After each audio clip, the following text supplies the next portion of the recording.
Vendas não é um bicho de sete cabeças. No vídeo de hoje analisaremos o livro Vendas para quem não nasceu vendedor. Confira comigo. Vender, sabe, para muita gente, só de ouvir essa palavra já dá um arrepio. A gente logo imagina aquela pessoa insistente, que não larga do pé, talvez até meio manipuladora, né? Mas e se a gente pudesse olhar para isso de um jeito completamente diferente? E se vender não fosse sobre empurrar alguma coisa, mas sim sobre genuinamente ajudar?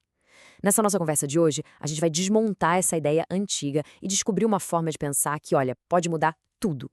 Para a gente ter uma ideia de onde vem esse sentimento ruim, dá uma olhada na primeira experiência que o autor, Dick Kendall, teve com vendas do treinamento dele. E eu estou citando aqui. Era sobre aprender cada técnica para manipular, amedrontar, bajular e induzir. Parece familiar? Pois é exatamente essa impressão de que vender é sinônimo de enganar que está na raiz de todo o problema. Então, a grande pergunta que fica é: por que, afinal, tanta gente compartilha essa imagem tão negativa sobre o ato de vender? Esse desconforto é quase geral, né? O nosso objetivo aqui não é só concordar que esse sentimento existe, mas o mais importante é apresentar um caminho totalmente novo para a gente pensar sobre isso. E é aqui que está a grande virada de chave. A proposta é a gente abandonar de vez a ideia de que vender é um tipo de confronto, sabe? E abraçar uma filosofia que é muito mais poderosa. Vender, na sua essência, é ajudar. E olha, essa ideia não é nem um pouco nova. Pensa só no que o poeta Khalil Gibran escreveu, que a troca só traz abundância de verdade quando é feita com amor e justiça. Isso eleva o ato de vender. Tira daquela caixinha da ganância e transforma numa troca justa, onde todo mundo sai ganhando. Essa comparação aqui na tela deixa tudo bem claro. De um lado, a gente tem a mentalidade que podemos chamar de tubarão. O objetivo é ganhar a qualquer custo, um ganha-perde. O método é a pressão, a manipulação. E o foco é só o produto. E o resultado disso é uma transação, e só.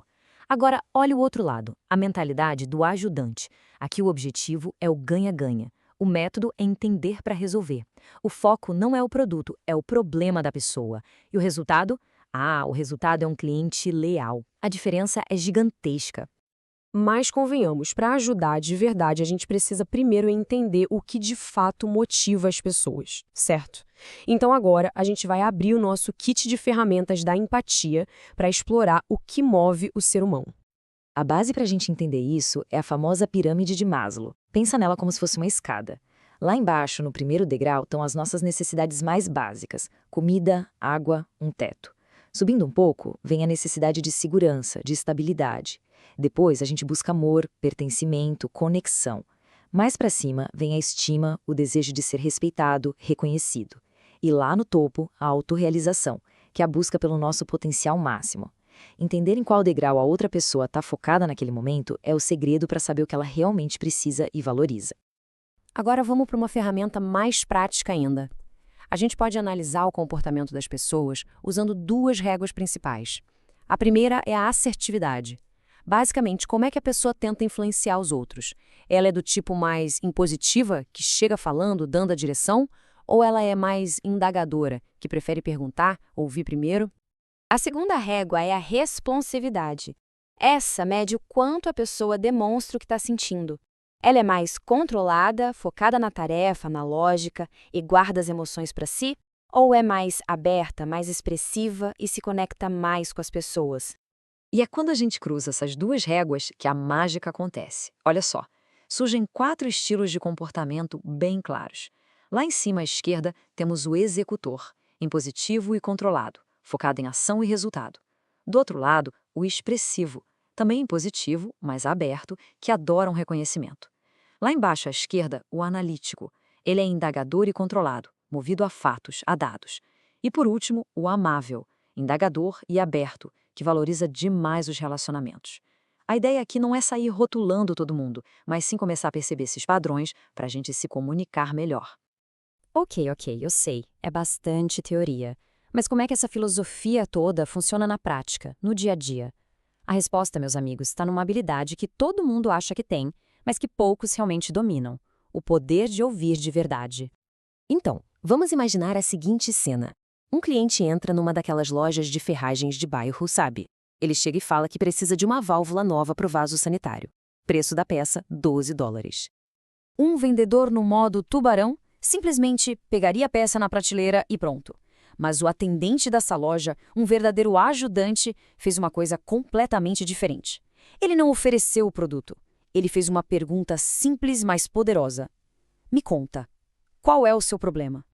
E aí, ao ouvir de verdade o que o cliente tinha a dizer, ele descobriu que o problema real não era a válvula inteira de $12.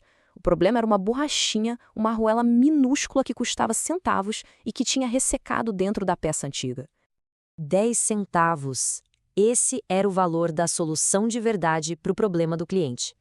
E qual foi o resultado disso tudo? O atendente fez uma venda de 10 centavos. Mas, ao fazer isso, ele ganhou algo muito mais valioso. Um cliente fiel para a vida inteira. A confiança que ele construiu naquele momento vale infinitamente mais do que os $12 da venda fácil. Isso, na prática, é vender para ajudar.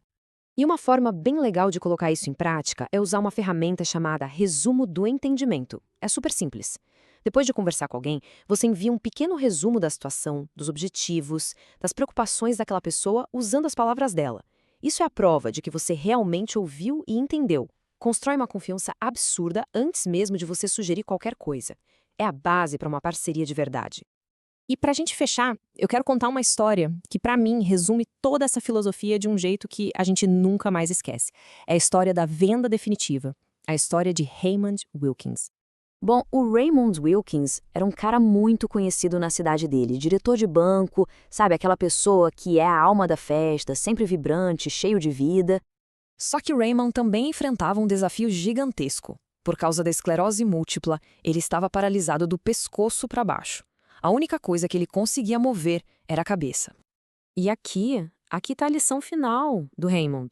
Todas as manhãs, sem exceção, ele se olhava no espelho e dizia para si mesmo: Raymond, é com isso aqui que a gente tem que trabalhar hoje. E agora, o que a gente vai fazer para que este seja o melhor dia possível? Pensa nisso por um segundo. Essa é a venda definitiva. Ele não estava vendendo um produto. Ele estava vendendo para si mesmo, todos os dias, o valor daquele dia. Ele estava ajudando a si mesmo a encontrar o melhor em cada momento. E essa, no fim das contas, é a pergunta que fica para todos nós. O que a gente está realmente vendendo para nós mesmos e para os outros a cada novo dia? Muito obrigado por prestigiar o vídeo. Seu like e compartilhamento nos ajudam muito. Clique no sininho e nos vemos no próximo vídeo.